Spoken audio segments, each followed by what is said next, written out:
teman-teman, apa kabar nih? Semoga semuanya sehat ya. Nah, kembali lagi di Seibol.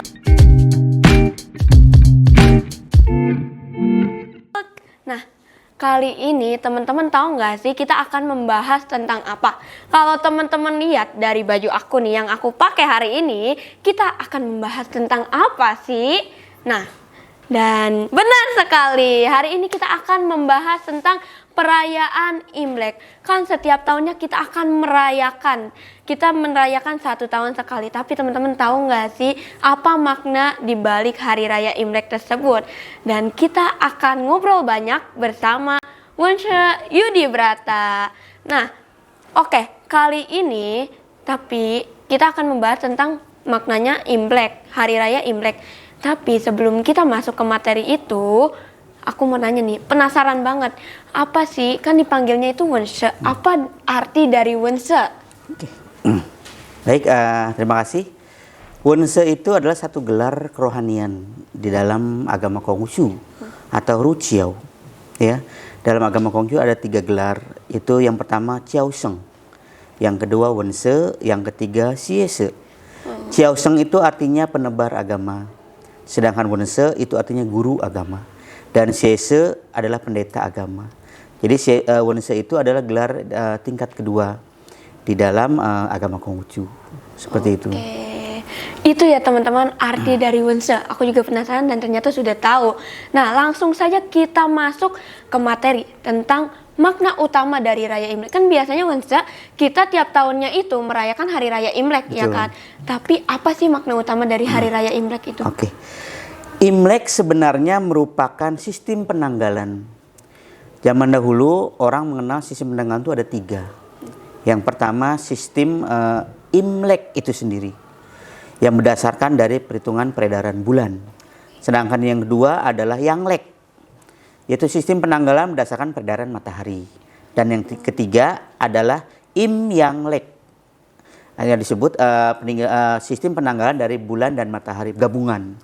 Nah, sebenarnya sejatinya kalau dalam bahasa Latin Imlek itu disebut lunar, sedangkan Yanglek itu disebut solar. Maka Imyanglek disebut lunisolar. Nah, penanggalan dalam Konghucu menggunakan dua-duanya sistem ini, yaitu sistem solar dan sistem lunar, berarti sistem bulan dan sistem matahari. Oleh karena itu, rata-rata hari raya dalam agama Konghucu itu pasti menggunakan 2 sistem tadi, sistem matahari dan bulan. Nah, Imlek, kenapa disebut sebagai Imlek? Karena Imlek ini dari seluruh penanggalan dalam agama Konghucu yang paling banyak itu adalah penanggalan bulan. Maka orang lebih familiar menyebutnya dengan istilah Imlek. Padahal sejatinya adalah Imyanglek gitu. Maka apa sih makna dari Imlek? Imlek itu adalah awal tahun. Maka disebut tahun baru. Sistem penanggalan berdasarkan perputaran bulan mengelilingi bumi dan matahari. Maka disebut Imlek sebagai tanda bahwa itu adalah sistem penanggalan bulan. Artinya tahun baru. Ya, tahun baru dalam satu perputaran tahun. Maka dikatakan ya, Imlek ini sebenarnya dihitung dari tahun kelahirannya Nabi Kungce. Maka Imlek yang sekarang adalah yang ke-2577. Dari mana itu berasal? Dari tahun kelahiran Nabi Kungce 551 sebelum Masehi ditambah tahun Masehi yang sekarang 2026. Maka Imlek yang sekarang adalah 2577. Karena di dunia ini ada 3 penanggalan besar ya. Yang pertama adalah penanggalan matahari, solar, di mana digunakan secara umum yang kita kenal dengan penanggalan Masehi. Dan yang kedua adalah penanggalan bulan itu sendiri, lunar, yang biasanya digunakan oleh umat-umat Muslim dengan istilah penanggalan Hijriyah. Dan di Konghucu ya, di Tiongkok digunakan sistem penanggalan yang menggunakan keduanya, yaitu Imyanglek atau lunisolar yang kita kenal sekarang dengan istilah Imlek. Seperti itu. Oke. Nah, teman-teman, itu makna utama dari Imleknya. Tapi kita nggak nanyakan makna utama dari Imlek aja. Di Imlek tuh kita banyak ngerayain, banyak tradisinya, dan juga pasti Imlek kan biasanya Wunse kita ngasih angpau. Terus ada banyak rumah yang pakai pernak-pernik warna merah, betul. merah, emas. Nah, itu apa sih sebenarnya makna? Ya. Secara rohani, makna utama Imlek adalah pembaruan diri. Artinya kita bersyukur bahwa kita telah menjalani tahun yang lama dan memasuki tahun yang baru. Maka dikatakan membaharui diri, ya, menjaga diri tetap baru supaya tetap melaksanakan kebajikan dalam kehidupan kita. Warna merah, kenapa kita banyak gunakan di Imlek ya? Iya benar. Karena memang dalam agama Konghucu ada satu kitab I Ching yang menjelaskan tentang 5 unsur dalam kehidupan manusia dan alam semesta, yaitu air, api, logam, tanah, dan kayu. Nah, setiap unsur tadi memiliki warna. Contoh, api warna merah, ya, air warna hitam, logam warna putih, kayu warna hijau, dan tanah warna kuning. Lalu kenapa Imlek itu merah? Api itu melambangkan semangat dan kebahagiaan. Maka karena momennya adalah semangat dan kebahagiaan, karena Imlek itu selain kita pembaharuan diri juga merupakan awal tanam di Tiongkok zaman dulu. Maka harus dengan semangat supaya mendapatkan kebahagiaan. Maka digunakan warna merah sebagai lambang semangat dan kebahagiaan. Karena itu yang selaras dengan tahun baru. Lalu kalau angpau sendiri itu zaman sekarang ya, artinya setelah ditemukan kertas. Karena sebelumnya kan bukan angpau, yaitu dalam bentuk mata uang. Jadi orang zaman dahulu itu sering memberikan yang disebut hadiah bagi anak-anak pada saat Imlek, ya. Hadiah ini bisa berupa uang logam. Kalau dulu itu uang logamnya yang tengahnya kotak segi 4 bolong gitu. Kalau sekarang diganti dengan angpau setelah ditemukan kertas. Angpau sendiri mengandung makna dalam bahasa Hokkien. Ang itu merah dan pau itu bungkusan, amplop lah. Maka dikatakan amplop itu adalah angpau itulah amplop merah yang dalamnya ada hadiah, biasanya berupa uang. Jadi memang ini momen kebahagiaan. Maka biasanya orang-orang zaman dulu berbagi dengan anak-anak, ya, berbagi dengan orang tua dalam harapan bahwa angpau ini mengandung makna mereka yang sudah mampu berbagi dengan yang membutuhkan, supaya pada saat Imlek mereka ikut merasakan kebahagiaannya. Kurang lebih seperti itu. Kan biasanya didengar angpau juga yang boleh ngasih yang sudah menikah. Nah, yang betul. belum menikah itu belum boleh ngasih. Iya. Apakah itu benar? Ada kebiasaan yang seperti itu. Artinya gini, zaman dahulu di Tiongkok, orang yang belum menikah pasti belum bekerja. Karena tinggal dengan orang tua, membantu usaha orang tuanya. Nah, pada saat Imlek, biasanya orang tua akan melindungi si anak yang memang belum nikah. Kalau dibilang, oh kamu kan belum punya uang, kan malu. Iya, Maka untuk menghindari itu, maka ada satu istilah digunakan. Jadi ini budaya ya. Budaya yang belum menikah nggak usah ngasih angpau. Ya, yang kemudian kemari-kemari menjadi apa ya? Tabu ya. Katanya ntar kalau ngasih angpau berat jodoh dan segala macam, padahal itu nggak ada. Itu perlindungan orang tua untuk menjaga anak-anaknya supaya menghindari apa ya, rasa malu gitu. Tapi kalau sekarang nggak ada istilah seperti itu. Kalau Anda sudah mampu, Anda mau berbagi, mau udah menikah atau belum, tidak ada masalah. Dan nggak ada urusan sama berat jodoh. Seperti itu. Jadi itu apa ya, perlindungan lah orang dulu supaya tidak membuat malu anak-anaknya yang memang belum nikah. Kenapa? Yang belum bekerja. Karena mereka masih menginduk pada orang tuanya. Jadi seperti itu. Jadi nggak ada istilah berat jodoh kalau kita ngasih angpau kepada orang lain. Malah itu baik, karena itu kebajikan. Kita berbagi dengan orang yang membutuhkan itu. Selain itu juga berbagi bahagia lah dengan mereka. Jadi berarti untuk sekarang ini tradisi itu ya tidak apa-apa, yang belum Tidak menikah masalah. mau memberikan Iya. juga nggak apa-apa. Tidak masalah. Oke. Sama seperti zaman dulu ya. Zaman dulu saya agak sedikit keluar tapi ini berhubungan. Zaman dulu kalau orang pembayang tungce, onde, makan pertama pasti sesuai umur. Iya benar. Iya. Kenapa? Karena zaman dulu belum ada kalender seperti sekarang, belum banyak. Jadi untuk memudahkan mengingat umur, ya udah mereka makan onde sesuai umur. Jadi kalau ditanya usia berapa? Oh iya, makan onde kemarin usia 10. Oh berarti 10 tahun saya. Seperti itu. Itulah kebijaksanaan orang dulu. Supaya lebih gampang mengingat. Maka angpau pun demikian. Jadi nggak ada masalah. Memberikan angpau kalau memang kita mampu dan bisa, berikan saja. Itu bagian dari kebajikan.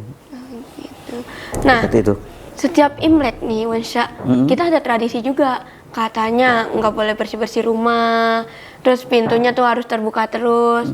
Itu gimana? Apa ada artinya atau maknanya juga? Jadi gini, Imlek itu kan hari bahagia. Iya. Ya, banyak orang berpikir dalam hari bahagia itu maka semua harus serba apa ya, terbuka, menerima. Maka ada satu asumsi orang tua zaman dulu, pada malam Imlek ya pintu terbuka. Itu yang pertama, ya. Pintu terbuka dengan harapan rezekinya banyak. Jadi sebenarnya secara rohani nggak ada urusan pintu terbuka dengan rezeki yang banyak. Kalau kita mendapat rezeki ya kerja kan gitu. Jadi gini, orang zaman dulu kan berpikir dengan apa ya? Simbol-simbol dan makna, ya. Ada salah satu ayat dalam kitab suci yang mengatakan bahwa pada saat sembahyang Imlek kita nggak boleh tidur, ya. Nah, mungkin orang itu salah mengartikan pada saat sembahyang Imlek kan itu jam tengah malam, jam 11 sampai jam 1 malam. Iya. Yang dimaksud nggak boleh tidur di situ kita introspeksi diri dengan ada cincu, duduk diam, merenung, memaknai tahun yang lama dan menyongsong tahun yang baru. Mungkin maksudnya di situ yang nggak boleh tidurnya, gitu. Artinya ya pintu terbuka. Masa kita sembahyang pintu tertutup? Nah, karena sembahyang Imlek kan sejatinya setiap rumah itu di depan rumah pintu terbuka. Jadi yang maksud pintu terbuka itu ya pada saat sembahyang. Masa kita sembahyang di depan pintunya tutup kan nggak etis ya. Iya. Jadi mungkin orang saking dia lebih menghayati udah jangan ditutup pintunya sampai pagi begadang, ya kan jadi salah. Seperti itu. Karena kan urutan Imlek itu sendiri banyak sekali. Dimulai dari seminggu sebelum Imlek, tepatnya tanggal 24 bulan 12. Kalau dalam bahasa Hokkien disebut Cap Jigwe. Itu orang Tionghoa, tanda kutip orang Konghucu mengumpulkan disebutnya sembako lah kalau zaman sekarang. Jadi mereka yang mampu bukan sembako. Pada saat tanggal 24 itu kita bersembahyang kepada Tuhan melalui malaikat dapur, ya. Kita berbagi dengan sesama agar orang-orang itu bisa merasakan bahwa inilah semangat dan kebahagiaan Imlek, seperti itu. Nah, seminggu setelah itu baru sehari sebelum Imlek kita wajib sembahyang kepada Tuhan untuk leluhur kita. Disebut sembahyang cuci, tutup tahun. Jadi kalau besok Imlek, hari ini kita sembahyang jam 11 sampai jam 1 siang. Kita sembahyang semua mendoakan leluhur, kita bersyukur kepada Tuhan bahwa kita sudah melewati tahun yang lalu nih, akan menyongsong tahun yang baru. Nah, setelah sembahyang selesai, kita makan bersama keluarga. Inilah melambangkan sikap kita sebagai manusia. Yang pertama cung, satya, artinya sembahyang kita ini setia kita sama Tuhan dan leluhur. Dan yang kedua su, tepasalira. Selesai sembahyang kita makan bersama. Jadi mempererat tali persaudaraan dalam keluarga tersebut. Seperti itu. Nah, malam harinya itu kita sembahyang Imlek. Yang dibilang tadi pintu jangan tertutup. Ya harus jangan tertutup. Jadi harus terbuka terus gitu. Nah, esok paginya kita wajib sembahyang di altar leluhur. Sembahyang kita ini hari pertama perayaan Imlek. Selesai sembahyang, kita anak wajib bersujud sama orang tua. Sambil mengucapkan selamat Imlek, mendoakan orang tua kita panjang umur, sehat selalu. Bersujud tuh mau dari anak yang paling tua sampai yang paling kecil. Setelah itu selesai baru kita berkeliling tetangga dan saudara.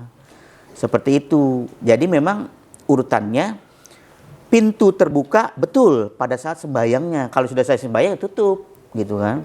Kan zaman dulu berbeda zaman sekarang. Artinya kalau pintu terbuka kitanya tidur ya harta kita bisa diambil orang kan gitu.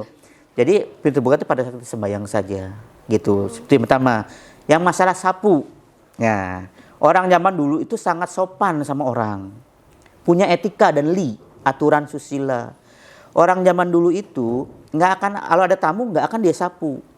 Karena identik orang dulu berpikir kalau ada tamu datang kita nyapu, itu berarti kita mengusir tamu. Maka mereka menyampaikan kepada anak cucu, Imlek jangan nyapu ya. Kenapa? Karena kan banyak tamu, dianggap tidak sopan. Jadi kalau mau nyapu ya sebelum tamu datang, itu pagi-pagi subuh atau jam berapa gitu kan. Rapikan semua rumah, sapu, nah begitu tamu datang udah beres. Dan kalau mau nyapu lagi sore, selesai berkumpul, baru kita nyapu lagi. Jadi bukan nggak boleh sapu. Bahkan ada yang sampai ekstrim ya. Katanya sampah nggak boleh dibuang. Ya, bukan seperti itu maksudnya tadi. Kita nggak boleh nyapu, ada tamu. Itu nggak sopan. Jadi sampah taruh dulu, begitu tamunya pulang ya kita buang lah sampahnya. Ya karena ada juga yang beranggapan katanya sampah ini kan rezeki kalau dibuang ntar yang habis. Itu mitos. Iya. Kalau kita nyapu ya nyapu. Bayangkan kalau sampah kita tuh kulit pisang, kulit durian. Ya berapa hari nggak dibuang, rumah kita bau apa kan gitu. Nah ini harus jeli melihat makna-makna. Tujuannya baik, cuma kadang-kadang kita salah menerima. Boleh nyapu, boleh. Yang penting belum ada tamu. atau sudah nggak ada tamu. Seperti itu kan tuh nggak sopan. Kira-kira itu sih kira-kira. Berarti kita bersih-bersih rumah itu setelah tamunya nggak ada baru Atau boleh. sebelum datang pagi-pagi sekali. Iya, kan Silahkan. ada tuh di rumah nggak boleh bersih-bersih sampai 3 hari, 7 hari. Alasannya ntar rezekinya hilang. Iya, Jadi nggak ada katanya. urusan antara rezeki dengan Dengan sampah. Gitu. Kalau urusan rezeki dengan sampah atau nyambung, ya berarti yang bahagia tuh yang di daerah Rawa Kucing. Ya, sampahnya sampai menggunung berarti rezekinya banyak kan. Nah, ini sekedar anekdot saja lah, kurang lebih seperti itu. Oke. Nah, Wansa, tadi yang tadi bilang mitos. Mm-mm. Ya kan? Di Imlek ini, di perayaan Imlek ini apakah ada mitos? Sebenarnya secara umum cerita-cerita rakyat banyak sekali di Imlek ini. Ya, ada yang mengatakan perayaan Imlek dimulai dari katanya ada makhluk yang suka makan anak-anak zaman dulu, maka mereka menyalakan petasan, menyalakan bunyi-bunyian supaya makhluk lari. Itu cerita legenda. Legenda itu dipercaya rakyat, tapi juga tidak bisa dibuktikan secara nyata. Ya. Lalu kenapa sih orang kalau Imlek pasang petasan, bunyi-bunyian, itu kan bagian dari kebahagiaan, kegembiraan. Contoh barongsai, kan bunyi-bunyian keras kan? Iya. Itu kan bagian dari kebahagiaan yang merayakan. Petasan juga bagian itu. Sebelum petasan ditemukan juga kan istilahnya belum ada seperti itu, hanya bunyi-bunyian saja. Jadi mitos-mitos pasti ada. Tapi itu memperkaya ya suasana Imlek. Tapi tidak apa ya? Tidak juga disebut sebagai mempengaruhi Imlek secara detail juga enggak. Karena sebenarnya Imlek itu adalah upacara kebahagiaan, sembahyang kebahagiaan menyambut tahun baru. Kalau Tiongkok zaman dulu menyambut musim tanam. Karena Imlek itu kan musim semi. Jadi kita menanam, disitulah masa kita menanam supaya bersemi dan berhasil dengan baik. Hasilnya, buah-buahnya atau padi-padinya. Jadi Imlek itu disebut juga sebagai awal musim tanam. Musim semi ini. Makanya disebut Sing Chun. Seperti itu. Oke. Nah, Imlek ada kaitannya dengan Cap Gome nggak sih, Wansa? Oh sangat. Imlek sangat berkaitan dengan Cap Gome. Ya. Dalam kitab suci agama Konghucu ada satu ayat gini. Ya, kesedihan tidak boleh diperpanjang. Kesenangan juga jangan sampai melampaui batas. Kita bahagia merayakan Imlek juga harus punya batas. Ya. Artinya perayaan itu dilaksanakan dari tanggal 1 bulan 1 yang dikenal dengan Chia Gui sampai tanggal 15 bulan 1 yang disebut dengan Cap Go. Ya. Maka Imlek perayaannya dimulai tanggal 1 sampai dengan tanggal 15 bulan pertama penanggalan bulan tadi. Seperti itu. Jadi berhubungan Imlek itu ditutup dengan perayaan Cap Gome. Ya. Makanya orang Tionghoa, ya, orang Konghucu rata-rata merayakan Imlek sampai dengan tanggal 15 bulan 1 tadi yang disebut Cap Gome. Jadi berhubungan. Biasanya apa sih makna? Adakah makna? Itu istilah sebutan ya. Cap Go pertama di bulan pertama. Maka Cap Gome itu Cap Go bahagia. Mehnya itu berhubungan dengan kebahagiaan, kemegahan. Jadi makna utama Cap Gome adalah upacara sembayang penutupan perayaan tahun baru Imlek yang didasari oleh rasa kebahagiaan. Sehingga dikatakan Cap Gome. Jadi megah gitu. Kurang lebih seperti itu. Wansa, biasanya Cap Gome ini dengan tradisinya itu kita selalu makan lontong Cap Gome. Betul. Benar. Apakah itu ada artinya atau maknanya? Jadi gini, orang Tionghoa itu punya satu spirit semangat, ya, ya huruf ren dalam bahasa Mandarin itu kan secara umum mengandung makna di mana bumi dipijak, di situ langit dijunjung. Artinya 2 kaki 1 kepala, huruf ren itu. Maka orang Tionghoa itu dimanapun dia tinggal, dia akan bersama-sama dengan orang di situ. Artinya berkolaborasi bersama, asimilasi. Ya, jadi antara lontong Cap Gome dengan Cap Gome apa sih? Itu budaya yang bercampur, asimilasi. Ya, jadi kita di Jawa ini terkenal makanan namanya lontong. Ya, sedangkan orang Tionghoa punya kebiasaan sembahyang ibadah perayaan itu Cap Gome. Nah, karena akulturasi budaya tadi, asimilasi budaya tadi, maka kemudian digabungkanlah kita merayakan Cap Gome sambil makan lontong, maka dikenal dengan istilah lontong Cap Gome. Jadi budaya setempat diakulturasi dengan budaya Tionghoa jadi seperti lontong cap umi itu, kurang lebih seperti itu. Seperti itu. Ya, dan memang enak sih. Iya, memang enak banget. Betul. Oke, ada beberapa pertanyaan lagi. Yang pastinya aku penasaran nih, kan zaman sekarang tuh udah zaman Gen Z. Betul. Canggih, Betul. maju. Nah, menurut Wonsa, apakah tradisi Imlek ini sudah mulai bergeser terkait dengan zaman-zaman sekarang ini? Oke. Secara kasat mata dan hakikatnya memang banyak sudah bergeser antara perayaan Imlek dahulu dengan sekarang. Ya. Walaupun tidak sepenuhnya. Sekarang orang merayakan Imlek lebih pada, kalau saya lihat kebahagiaan yang dalam bentuk hura-hura, ya sekedar tahun baru. Padahal hakikatnya Imlek itu kan introspeksi diri kita. Bagaimana kita bisa introspeksi diri, bagaimana kita bersikap, ya membina hubungan kita dengan Tuhan, kita dengan sesama manusia. Nah, bagi Gen Z sekarang, mungkin karena kurang paham kali maknanya ya. Jadi Imlek itu sebenarnya saat dia harus mengucapkan terima kasih kepada orang tuanya. Kenapa? Ya, dikatakan bahwa orang tua itu kan wakil Tuhan atas kelahiran anak-anak manusia di atas dunia ini. Seorang manusia bisa menyembah Tuhannya, maka dikatakan harus bisa menyembah orang tuanya. Kenapa? Tuhan menciptakan kita melalui kedua orang tua kita. Maka berbaktinya kita kepada Tuhan dimulai dari bakti kita kepada orang tua kita. Maka Gen Z harus dipahami bahwa Imlek ini sarana introspeksi, bukan sekedar baju baru, bukan sekedar hal-hal yang baru, tapi membaharui diri kita supaya lebih baik di tahun selanjutnya. Yang lebih penting adalah kebajikan, tingkah laku, ya, ucapan, perbuatan kita supaya lebih baik di tahun yang baru. Jadi intinya makna Imlek itu kita harus bisa memberikan pemahaman kepada Gen Z, anak-anak muda sekarang. Itu loh makna Imlek seperti itu, bukan sekedar hura-hura atau seperti apa. Kurang lebih kayak gitu sih. Oke. Nah, anak Gen Z, anak remaja, bagaimana menurut Unsa, bagaimana anak remaja yang sekarang ini bisa mempraktikkan nilai-nilai yang ada di Imlek itu maknanya? Oke. Jadi gini, tadi saya sampaikan tadi bahwa Imlek itu sarana introspeksi kita, diri kita, membaharui diri. Artinya setiap Gen Z ini harus memahami dirinya. Dari mana kita berasal? Dari orang tua. Karena apa? Karena firman Tuhan. Maka itulah yang kita wajib tanamkan kepada anak muda kita. Ingat loh, ini adalah perayaan, merupakan pembaharuan diri kita. Diberikan kesadaran. Kita boleh hura-hura, boleh dalam batas normal, ya. Karena Imlek itu kebahagiaan, kita boleh istilahnya berbahagia. Tapi harus paham makna arti dari Imlek itu sendiri adalah membaharui diri kita. Artinya tanamkan dari diri kita, ya sembahyang dulu.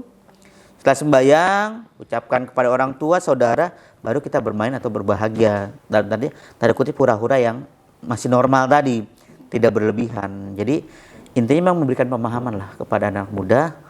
Ini loh makna Imlek, ya. Dijaga bahwa Imlek ini bukan sekedar kita hura-hura, tapi ada sembahyang, ada ibadah, dan juga ada semangat kebajikannya.